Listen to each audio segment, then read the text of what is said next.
It's it's been such a while. I don't even know if I remember how to do this, honestly. It's been quite a while, guys. I missed all of you on here. Blah, blah, blah. Hi guys, I know it's been a while. Welcome back to my YouTube channel. Today I will be sharing my reading update with you, what I'm currently reading, how the month of October has been for me, and just generally putting you up to date with my reading activities. So let's get into it. Hi guys, welcome back to my channel. It's Rachel here as always. Hit that subscribe button so you never miss a thing. Oh my goodness, I'm so excited. As at the date of recording this, we're on 806 subscribers and I'm so excited. Thank you guys to all of you who have recently joined me and who have recently subscribed to my channel. I'm thankful for that. Thank you for also sharing the channel link and my videos and watching my videos and even commenting as well. It's been such an amazing journey and I can't wait to reach 1,000. My goal is to reach 1,000 subscribers and 10,000 views before the end of the year. We are in November, so I'm really excited about this and I'm hoping that I will get there. So if you know anyone who will be interested in watching this content, please share the channel link and encourage people to subscribe to my channel. Anyway, so like I said, today I'm going to be, from my title you can see that I'm going to be talking about my reading update and where I am generally reading wise, how the month of October has been for me.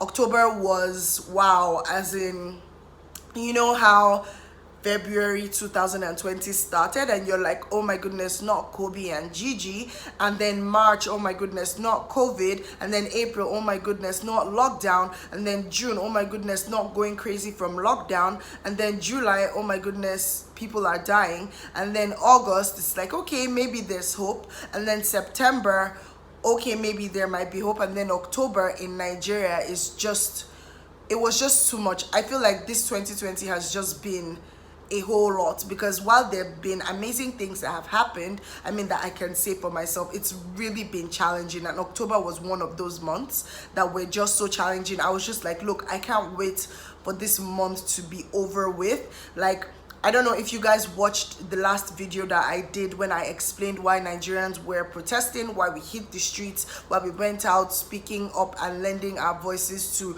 police brutality. That is such a crazy thing that has crept up in the Nigerian system and has become part of the norms of the Nigerian system generally. And as youths in Nigeria, who are the ones that usually suffer at the hands of the police and certain units of the police who are the ones who carry out this police brutality, we felt it was important for us to hit the streets to lend our voices, you know, in peaceful protests. We didn't vandalize, we didn't scatter things. We were on the streets for like the first day to the 7th day to the 8th day, and by the 9th day or so it started getting crazy when the government tried to see how they could talk to us. Oh, where are your leaders, where are the leaders? And in the past we've had situations where the government has tried to sort of swoop in on people who were speaking up for their rights and identify the leaders, and were able to sort of bribe them or put them in high positions where they were not now able to speak up again. And for the fact that there was this leaderless movement, for a while the government was really confused,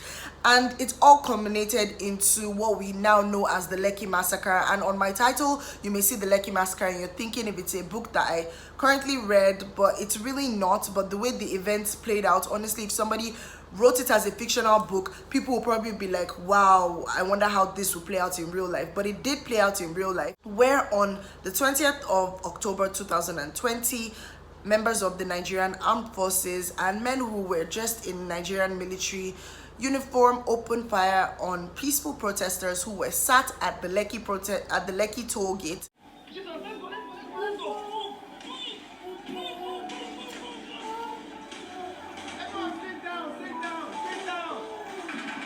And a number of them were killed, a number of them were injured, and it just broke the hearts of so many Nigerians, because all we're just asking for was just our fundamental human right to live. We're not even asking you to do good roads or electricity. Like, everything in Nigeria is terrible at the moment, and there's such a high level of corruption.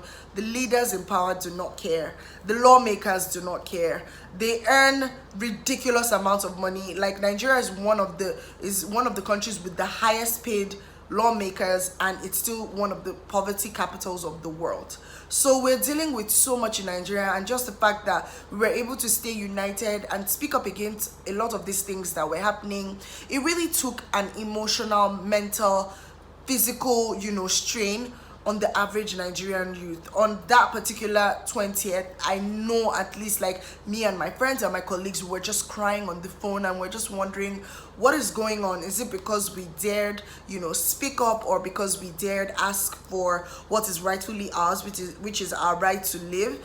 And it was just a really, really huge emotional time for the average Nigerian, especially the Nigerian youth. So yes, that really took a toll on my mental health. I know that I cannot even pretend like my mental health was good. My mental health was literally in shambles. At some point, I just had to shut down every single emotion of mine to be able to keep on retweeting and just staying informed and lending my voice in any way I could, hitting the streets whenever I could. Like, I literally could not even express any form of happiness. So I was just numb. And then when the 20th happened, everybody was just so distraught. We were really, really heartbroken, but we're just in the process of trying to pick up ourselves and just pick up we're trying to heal, basically, from such a traumatic event. We really are just trying to heal.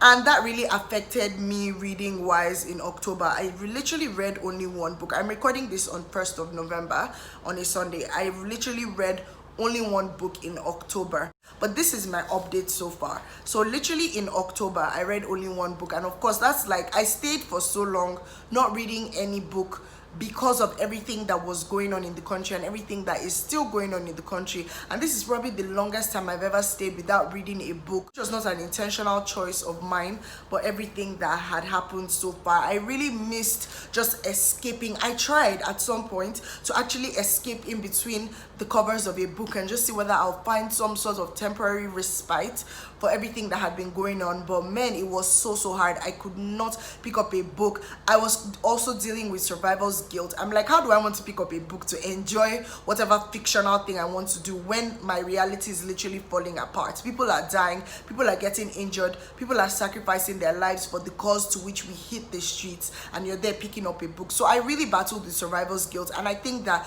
quite a number of us as Nigerians who are still alive and who are still lending our voices really battled with survivor's guilt. And I mean, if you're watching this and you're in Nigeria and you're also battling with survivor's guilt, maybe sometimes you see that tweet that goes end SARS and you don't retweet, or you see another person who has also been laid to rest in a burial that was at the Lekki toll that probably died there or something like that, or maybe as a result of the protests or just speaking up. I just want to encourage you the same way I was able to do some research and just get some encouragement from friends and family that look, there's only so much that we can do and we are doing what needs to be done. So don't particularly feel responsible for the life of another person. And while we may feel bad and we may commiserate with the families who have lost these fallen heroes, we need to continue to raise our voices to do what needs to be done to put an end to police brutality in Nigeria, to demand accountability for our leaders.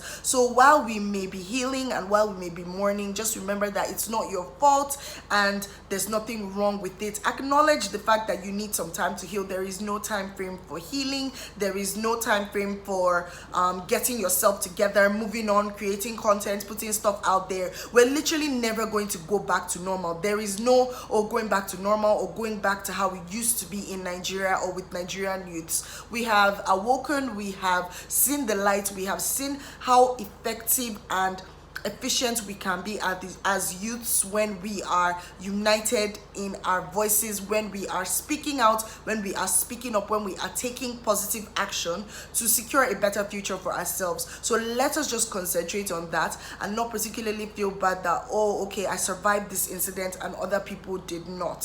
So that's just a word of encouragement. If you're in Nigeria, or if you're abroad and you're a Nigerian, or you generally just commiserate with Nigerians. And no, I know that in my previous videos, so people were commenting and sending in their solidarity from other countries, and I thank you guys so much. And to anyone who has watched any Nigerians video and has shared it on their YouTube or any platform that they have, and have just sort of helped us share what was going on and what is going on in Nigeria to the world, thank you guys so much for that. We really appreciate it. So I think those major things that I had been dealing with really affected me mentally, and honestly I was a huge mess. I struggled with a lot of things.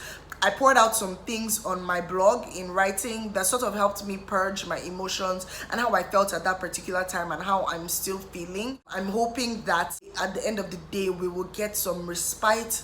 I don't know when it will come, but I'm just hoping that we do, so that we can just sort of live life the way it should be lived. That's kind of what has gone on with me in terms of my reading goals for 2020. Obviously in October everything was thrown to the side, but I had a goal to read 50 books, which I set for myself at the beginning of the year, and I'm currently on my 41st book. I just finished my 41st book, so I have 9 books to go. I'm looking at splitting that into 5 in November and 4 in December, as much as time and my mental health would allow me to. But I'm really happy because the book that I picked up to try and get myself out of the reading slump that I've been in was a short one and a short collection of stories, which I'll talk about in my next video, and that really sort of helped me to come out of the reading slump that I found myself in. I'm excited to get into all the books that I had put on my October TBR, and I'll use them as my November TBR. They're really exciting books and I can't wait. I'm probably going to do a lot of fiction because I just need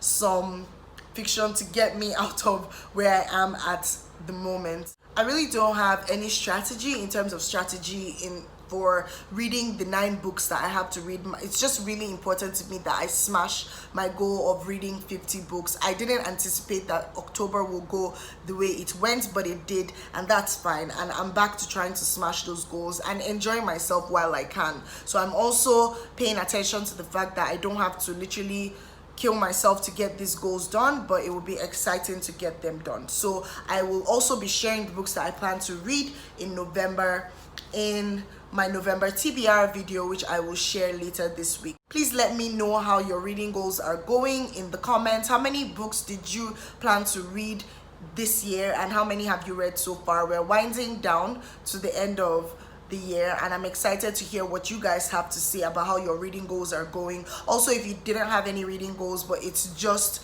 you just went with the flow, please let me know in the comments as well. And also, if you're in Nigeria and you're healing and putting yourself back together, please let me know how you're doing in the comments. I'm really interested in knowing how you guys are doing. Thank you, my new subscribers.